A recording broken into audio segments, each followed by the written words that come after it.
자, 안녕하세요. 4월 15일 주식 정리해드리는 주정남. 오늘도 영상 시작하도록 하겠습니다. 일단 오늘 같은 경우에는 좀 빠졌죠.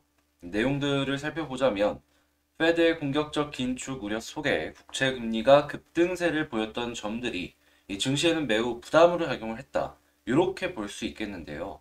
현재 페드가 5월 회의에서 기준금리를 50bp 정도 인상할 것이다 라고 예상이 되고 있습니다. 아울러 이르면 5월 달부터 대차 대조표, 그러니까 QT 축소를 하는 양적 긴축도 발표가 될 가능성이 큰 것으로 전망되고 있는데요. 존 윌리엄스 뉴욕 연은 총재는 이날 한 방송과의 인터뷰에서 인플레이션을 통제하기 위해서는 기준금리를 신속하게 인상해야 될 필요가 있다라고 밝혔습니다. 우리는 정책을 더 중립적으로 되돌려야 된다라고 언급도 했는데요. 당연히 시장은 여기에 영향을 받을 수밖에 없겠죠. 이에 시카고 상품거래소 패드워치에 따르면 연방기금 금리선물 시장에서 페드가 5월 회의에서 기준금리를 50% 정도 다시 50bp 인상할 가능성은 91%를 기록해 연일 높아지고 있다라고 밝혔습니다. 이에 10년물 국채금리가 장중 2.8% 선을 넘어서는 등 미국 국채금리가 급등세를 보여줬는데요. 당연히 이런 모습을 보여주게 된다면 기술주는 약세의 모습을 보여줄 것이고 몇몇 금융주들은 괜찮은 모습을 보여줄 텐데 이 1분기 어닝 시즌에 지금 돌입했잖아요. 한데 지금 JP 모건에 이어서 웰스파고 역시 실적이 모기지 금리 급등에 타격을 입은 것으로 전해지면서 사실은 이럴 때 금융주가 올라가주면서 상쇄를 시켜줘야 되는데 금융주마저도 조금 약세를 보여줘서 장 전체적으로 보았을 때 썩 좋지 못했다. 이렇게 볼 수 있겠습니다. 얼마 전에는 러시아였다가 이번에는 또 이제 모기지 금리 급등의 타격, 참 산 넘어 산이라고 봐야 될까요? 향후에 어떤 변수가 나올지는 모르겠지만 그에 맞춰서 우리는 대응을 한 번씩 해보도록 하고요. 자, 국제유가는 106.95달러, 2.59% 상승 마감하였고 채권은 약세, 달러는 강세, 금 가격은 하락하였습니다. 근데 이제 달러 강세가 계속 이어지게 된다면 우리나라 쪽에서도 이 환차선으로 인한 외국인들의 빠져나가는 움직임, 요거를 좀 걱정을 하면서 봐야 되겠죠. 이게 아무래도 다 연결이라 오늘의 상황은 썩 좋지 못하다라고 정리를 할 수가 있겠네요. 자, 그러면 보다 더 자세한 내용들, 또 볼만한 내용들을 확인하기 위해서 뉴스를 보면서 하나씩 분석을 해보도록 하겠습니다. 일단 제일 먼저 미국 3월 소매 판매 전월 대비 0.5% 상승했는데 월가 예상치보다는 하회하는 그러한 모습이 나왔다라고 합니다. 자, 근데 지금 기업 재고는 오히려 늘어났다라고 하죠. 그러니까 이게 뭔 소리냐? 소매 판매의 상승률은 좀 꺾였는데 기업 재고는 좀 늘어났다. 예상했던 것보다 덜 팔렸다. 이렇게 볼 수가 있는 것이죠. 아마 이러한 부분의 요인에는 뭐 수입 물가 증가나 이런 것들이 인플레이션에 큰 영향을 주어서 소비자들의 지갑을 조금 닫게 만든 것이 아닐까 생각이 드는데 이 부분은 나중에 금리 인상을 진행을 하게 되면은 잡힐 것이다라고 예상이 되기 때문에 자, 하나씩 요거는 나중에 나오는 뉴스들을 보면서 연결을 해서 생각을 해보면 좋을 것 같고요. 자, 미국 주간 실업보험 청구 건수는 18만 5천 건으로 월가 예상보다는 조금 더 높게 나온 걸 확인할 수 있습니다. 근데 여전히 20만 명 아래이기 때문에 저는 크게 걱정할 필요는 없다라고 생각을 하고요. 그리고 지금 미국의 고용이 굉장히 호황이기 때문에 이게 정말 큰 변동이 보여주는 것이 아니라면 그렇게까지 걱정을 할 필요는 있을까? 그리고 겨우 이 정도 수치로 지금 이 페드가 금리 인상을 하는데 막지는 못할 것이다 라고 생각을 합니다. 자, 그리고 무디스 같은 경우에는 러시아 달러채 이자를 루블화로 지급하면 디폴트를 간주한다라고 얘기를 하고 있습니다. 자, 요 내용들 자체가 이제 국제시장에 변수로 작용할 수 있기 때문에 다른 신용평가사들도 어떤 식으로 의견을 이제 좀 내밀지 이걸 좀 보면 좋을 것 같고요. 자, 독일 5대 경제기관들 러시아 가스 끊기면 침체가 올 수도 있을 것이다 라고 이야기가 나오고 있습니다. 이 유럽 쪽의 지도를 보면은 지금 독일이나 뭐 프랑스나 스페인들은 서유럽 쪽이고요. 러시아는 동유럽 쪽이잖아요. 그리고 이 가운데 뭐 우크라이나부터 시작해서 여러 나라들이 있는 거고 하다 보니까 솔직하게 유럽 쪽 같은 경우에는 얘네들이 전쟁을 하던 말든 별로 신경을 안 씁니다. 전쟁을 하던 말든 신경은 안 쓰는데 이 가스 사용량 자체가 계속 매년 늘어나는 상황이기 때문에 가스가 생기면 또 다시 가스가 끊기면 문제가 생기거든요. 지금 당장 이 나라들은 대체제가 없어요. 대체할 수 있는 무언가의 대체제가 없다고요. 의존적일 수밖에 없는 상황이라 이거 잘못하면은 이 유럽 물가 박살날 수도 있을 것 같거든요. 이거 아예 가스 자체가 끊겨버리면 이 유럽 쪽에서도 잘 나가는 국가들에서 그럴 가능성이 커질 수가 있는 것이기 때문에 자, 과연 이 대체제가 없는 상황에서 러시아의 가스를 독일 쪽이나 이런 데서 끊을 수 있을지 그뭐 앞에서는 뭐 끊을 수도 있다 이야기를 할 수는 있지만 뒤에서는 못 끊을 것 같거든요. 러시아가 진짜 극단으로 나가지 않는 이상 자, 어떻게 될지 하나씩 하나씩 후속 뉴스 보면서 그에 따른 우리는 대응하면 된다. 이렇게 생각하면서 보면 좋을 것 같습니다. 자, 그리고 이 강남 쪽에 서쪽 그린벨트를 푼다라고 합니다. MB 때부터 대규모 공급을 추진한다라고 하는데 지방도 그렇고 서도권도 그렇고 재건축이랑 뭐 새로운 아파트를 짓는 이런 것들로 공급량이 계속해서 증가를 할 거 아니에요. 이럴 때 주택의 담보 이 대출 금리도 올라간다라고 친다면 과연 이 주택 가격이 떨어졌을 때 이러한 분들이 쉽게 버틸 수 있을까? 이거 잘못하면 사회 문제로까지도 번질 수도 있을 것 같은데 여기도 피해를 받는 기업이 있을 거고 피해를 안 받는 기업이 있을 거거든요.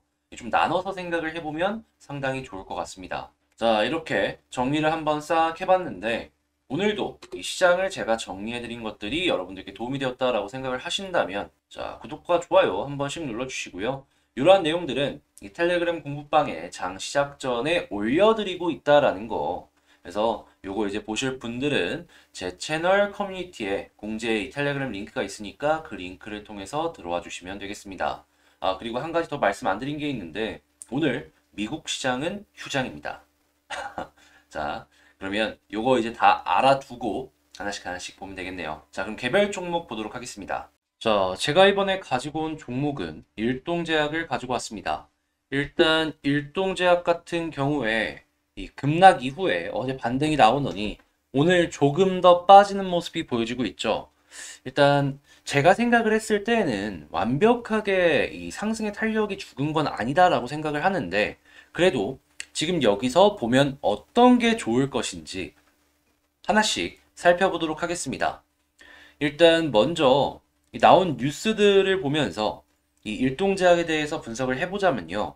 일단 첫 번째, 일동제약 세무조사 소식 때문에 최근에 급락을 했던 걸 알 수가 있는데 후속으로 여기에 대한 뉴스가 아직은 나온 게 없단 말이죠.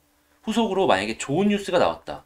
뭐 예를 들어서 벌금형으로 끝났다 하면은 아, 끝났구나 악재가 이렇게 생각을 하시면서 보시면 될 것 같고 만약에 상장 요건을 조금 분석을 해야 될 만큼의 문제가 생긴다면 거기서는 조심을 해야 될 것 같습니다. 자, 일단 요거 두 가지 케이스에 대해서 생각을 하시면서 보시면 좋을 것 같고요. 그리고 의약품에 대해서 지금 임산부 같은 경우에는 태아의 변형이 생길 수도 있을 정도로 심각한 부작용이 생길 수도 있을 것 같다라는 이야기가 나왔는데 이거는 임산부가 안 쓰면 된다라는 걸로 정리가 딱 끝났죠. 임산부가 안 쓰면은 걱정이 없는 의약품이다라는 겁니다. 하다면 뭐 출시까지는 큰 문제가 없을 것이다. 남자만 쓰면은 별 문제가 없을 것이다. 뭐 이렇게 하면서 생각을 해볼 수가 있는 거잖아요. 그래서 요거는 일단은 더 지켜봐도 괜찮다라고 생각을 하면서 살펴볼 수가 있을 것 같고요. 그리고 지금 몇몇 이야기들 나오는 걸 보면은 경쟁자들이 한국 시장에 계속해서 출시를 해가지고 이런 일동제약 같은 경구용 코로나 치료제 관련주들이 조금 약세를 보여주고 있다는 얘기들이 있거든요. 근데 기본적으로 한국에 있는 경쟁자가 출시라는 게 문제인 거지 해외에서 수입하는 건 그렇게까지 문제가 안 됩니다. 뭐 관세니 뭐니 돈이 더 붙을 것이고 비싸잖아요 기본적으로. 근데 한국에서 출시라면 그들보다 쌀 겁니다. 뭔 소리냐? 시장 경쟁력 부분에 있어서 우위를 점할 수가 있다라는 거예요. 그러면 우위 점하면 보다 더 많이 팔 수 있을 거 아니에요. 그럼 시장 점유율 처음에 먼저 출시를 한다라고 하면은 꽉 잡고 진행을 할 수가 있는 것이고 그렇다라고 하면은 매출은 일정 수준 꾸준하게 유지할 가능성이 높은 거죠. 그래서 문제가 된다면 자국 내 경쟁사가 먼저 이 출시를 하는 거지 해외에서 가지고 오는 건 물론 파일은 어느 정도 뺏길 수는 있겠지만 그렇게까지 큰 걱정은 없을 수 있을 것 같다. 이렇게 정리를 해볼 수가 있을 것 같습니다. 하면은 지금은 그저 요거 빨리 출시가 되기를 바란다. 그 정도로 끝낼 수가 있겠죠. 자, 그럼 수급이랑 차트 한번 보도록 할게요. 일단 수급부터 한번 보자면 최근에 굉장히 많이 떨어진 상황 속에서 개인이 좀 많이 샀다라는 걸 알 수가 있는데 여기서는 큰 변동이 없었던 것도 확인을 할 수가 있습니다. 그 뭔 소리냐? 위에서 물렸던 애들이 사지도 않고 팔지도 않았다는 거예요. 그냥 들고 있다라는 거예요. 왜 들고 있을까요? 이렇게 떨어졌는데도 손질 안 하고. 조금 더 올라갈 가능성에 대해서 생각을 하고 있으니까 아직 손절을 안 하고 있다. 이렇게 볼 수 있을 것 같거든요. 자, 그리고 만약에 여기서 수급이 계속 들어온다? 그럼 얘네가 물 타기 시작을 하는 거예요. 그럼 우리도 여기서 물을 같이 타주면서 평균 단가를 낮추고 조금 올라간다 싶으면 걔네가 팔았을 때 같이 팔면은 손실을 확 줄여갖고 탈출할 수 있겠죠? 물렸다라고 해서 끝이 아닌 종목이 이 일동제약이다. 이렇게 볼 수 있는 겁니다. 근데 만약에 물 타는 흐름이 없으면 어떻게 하죠? 아니면 파는 거 없이 계속 사기만 하면 어떡하죠? 라고 이제 물어보실 수 있는데 이건 좋은 시그널이잖아요, 그냥. 전구 좀 뚫을 수도 있어요, 그러면. 그래서 이제 수급이 계속 들어와주는 모습이 보여주게 된다면 더더욱 기대를 하면서 지켜볼 수 있을 것 같다라고 말씀을 드리면서 이 수급에 대해서는 이거 제가 말씀드린 거 참고해서 보시면 좋을 것 같고요. 자, 차트를 보면서 지지 라인에 대해서 하나씩 하나씩 생각을 하면서 분석을 해보자면 일단 뭐 월봉이나 주봉이나 연봉은 좀 멀어요. 근데 일봉은 좀 가깝습니다. 요 아래쪽 부근에 지지라인이 있는 61선을 우선적으로 생각을 하시면서 살펴보시면 좋을 것 같고요. 이렇게 모습이 보여지다가 전 21선은 뚫어줘야지 다시금 올라가더라도 좀 세게 갈 것 같아요. 지지해주고 21선을 뚫었을 때 그때부터 본격적으로 지켜보면 좋을 것 같다 라고 말씀드리고 싶고요.